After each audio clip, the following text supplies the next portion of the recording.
Terima kasih pemirsa, Anda masih bersama kami dalam My News Prime. Jelang penetapan hasil pemilu 2024, massa dari berbagai aliansi menggelar aksi menuntut kecurangan pemilu untuk diusut tuntas. Rencananya aksi tersebut akan digelar hingga besok atau pada saat KPU menetapkan hasil pemilu 2024.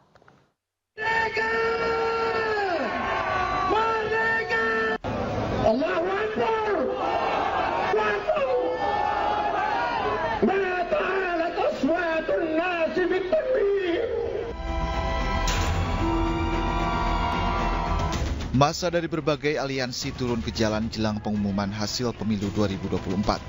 Aksi ini sebagai bentuk desakan agar dugaan pelanggaran konstitusi, hukum dan etika politik dalam penyelenggaraan pemilu yang dianggap tidak jujur dan adil diusut tuntas. Aksi ini juga dihadiri sejumlah tokoh, salah satunya mantan Ketua Umum Pimpinan Pusat Muhammadiyah, Din Samsudin.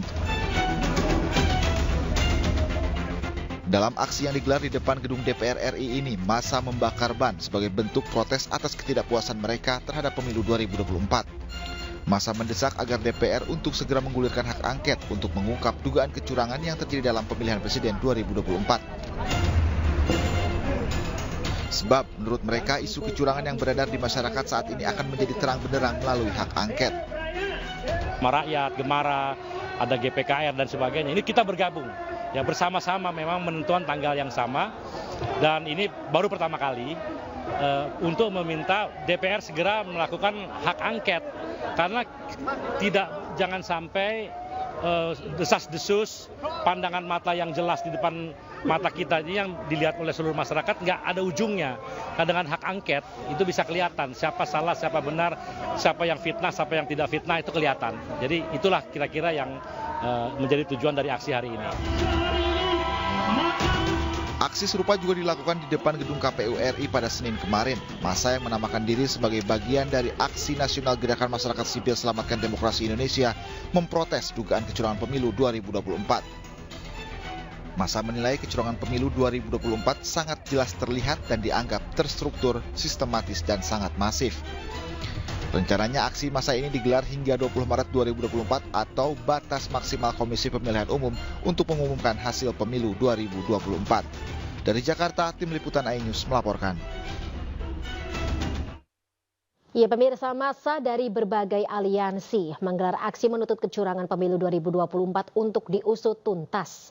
Pertanyaannya, apakah tuntutan massa tersebut akan berhasil dalam mengubah tidak hanya hasil dari pemilu 2024 tetapi tentunya untuk pesta demokrasi secara keseluruhan?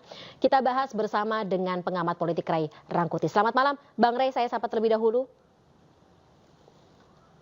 Bang Ray, mungkin bisa di-unmute gawainya. Siap, malam. Assalamualaikum. Terima kasih Bang Ray atas waktunya dalam My News Prime malam hari ini. Baik, Bang Ray, soal demo yang terjadi hari ini dan rencananya besok akan kembali dilanjutkan dan datang dari berbagai elemen masyarakat. Apakah cukup efektif atau ini memang satu-satunya cara supaya hak angket akan digulirkan oleh DPR? Kalau cara sih banyak ya, tetapi kan yang paling kelihatan itu adalah aksi-aksi seperti sekarang. Kalau lobby, diskusi, pernyataan sikap, macam-macam kan memang udah banyak sekali dilontarkan. Iya. Ya kan, berbagai diskusi termasuk di berbagai media sosial, di media online, di media televisi tentang hak angket ini juga ramai. Nah, tapi kan kesannya itu nggak kelihatan gitu. Nah, oleh karena itu salah satu yang paling konkret kelihatan untuk melakukan desakan itu dan juga paling kuat itu ya memang aksi massa. People power. Tapi aksi massa yang hari ini kan nggak hanya sekedar dorongan terhadap angket, tapi juga menurut saya ya protes terhadap berbagai kecurangan yang kasat mata itu yang dilakukan atau diduga dilakukan oleh berbagai pihak begitu. Itu kan salah satu yang mungkin menjadi dorongan utama mengapa aksi-aksi seperti sekarang ini berlangsung begitu.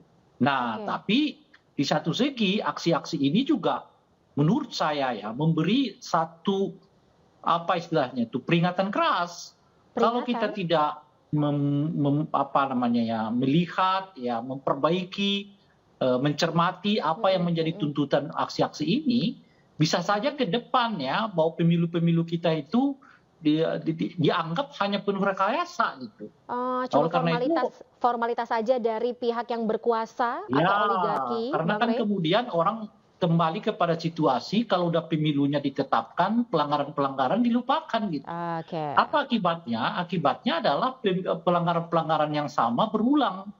Apalagi kalau misalnya hasil pemilunya itu kelihatan sekali selisih suaranya itu tinggi. Seolah-olah hasil pemilunya itu mengabaikan proses-proses yang terjadi sebelumnya gitu. Nah ini yang menurut saya juga harus betul-betul jadi perhatian kita. Oke. Nah kenapa gitu? Karena kalau kemudian ya berbagai pelanggaran tidak diselesaikan, ya saya kira orang akan punya kecenderungan yang tinggi untuk melakukan pelanggaran, lalu pelanggaran itu harus disertai dengan selisih suara yang tinggi. Oke. Sehingga nanti kalau misalnya quick count udah mengatakan hasilnya begini begono, nah umumnya orang didorong untuk melupakan berbagai pelanggaran yang dimaksud. Nah aksi-aksi maksa ini menurut saya bagian dari upaya mengingat itu, bahwa ini bukan sekedar pelaksanaan pemilu hari ini, tapi bagian dari menyelamatkan proses pemilu kita di masa yang akan datang, di mana kecenderungannya selesai penghitungan suara dan penetapan suara,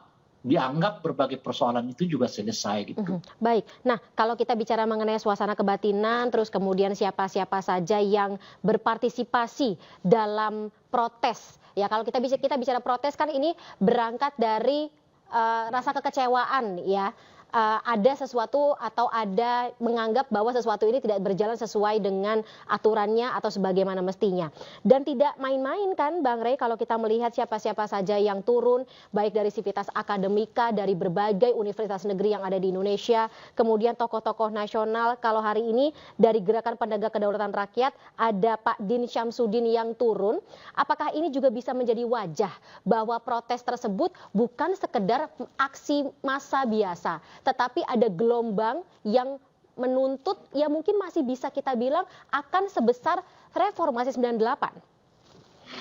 Iya, bisa ya. Tapi kalau misalnya upaya untuk mendorong hak angket itu tidak berlangsung atau diabaikan juga oleh katakanlah DPR gitu. Artinya kan orang merasa bahwa baik ya pemerintahnya, penyelenggara pemilunya maupun DPR-nya juga orang adalah pengambil keputusan politik yang seolah-olah hanya mementingkan kepentingan mereka masing-masing gitu.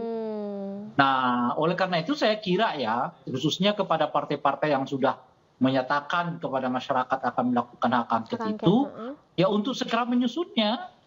Karena ini bukan persoalan soal bagaimana melihat proses pemilu 2024, tapi ini soal bagaimana menyelamatkan ya pelaksanaan pemilu kita dari kemungkinan terjadinya intervensi kekuasaan untuk katakanlah ya mendongkrak hasil pemilu gitu. Nah ini menurut saya penting hak angket itu. Nah oleh karena itu kepada partai-partai yang sebelumnya sudah menyatakan secara terbuka akan mendorong angket itu sebaiknya ya dilakukanlah sekarang ini. Lagi pula menurut saya ya apalagi yang mereka harus pikirkan kan. Tunggu. Gitu. Pemilunya kalau misalnya benar besok ditetapkan ya ditetapkan hasilnya kan mereka nggak perlu lagi memikirkan bahwa langkah-langkah politik mereka ini mendapat cibiran atau tidak cibiran dari masyarakat misalnya begitu kan. Kalau kita bicara mengenai dulu untung sebelum tidak pemilu untung Bang Rey. mungkin kita akan berpikir bahwa kalau mereka melakukan aksi tertentu misalnya mungkin akan mendapatkan sikap negatif pemilih gitu. Kalau sekarang kan nggak perlu mempertimbangkan yang seperti itu gitu. Itu satu. Nah yang kedua adalah ini kan saya sendiri melihat ada kesan kekhawatiran melakukan angket itu disebabkan oleh khawatir akan terjadi proses kriminalisasi gitu. Saya kira itu nggak mungkin dilakukan ya oleh siapapun karena mengingat jumlahnya kan besar. Kan minimal syarat pengajuan hak angket itu kan 25 anggota DPR. Yuk mosok 25-nya kemudian dicari salah-salahnya ya kan.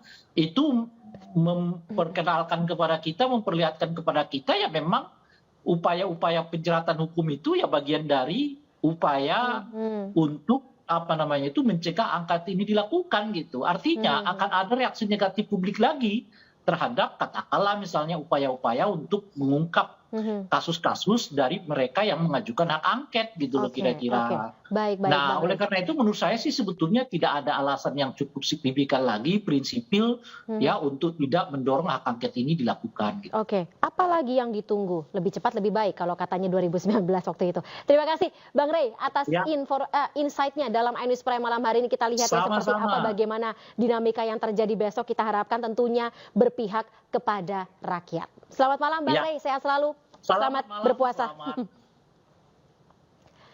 Pemirsa, wacana hak angket untuk mengusut dugaan kecurangan pemilu sudah bergulir sejak hasil hitung cepat Pilpres keluar. Koalisi Perubahan pengusung Capres Anies Baswedan juga berencana mengusulkan hak angket lebih dulu. Sementara PDIP masih menyusun naskah akademik sebelum menggulirkan hak angket di DPR.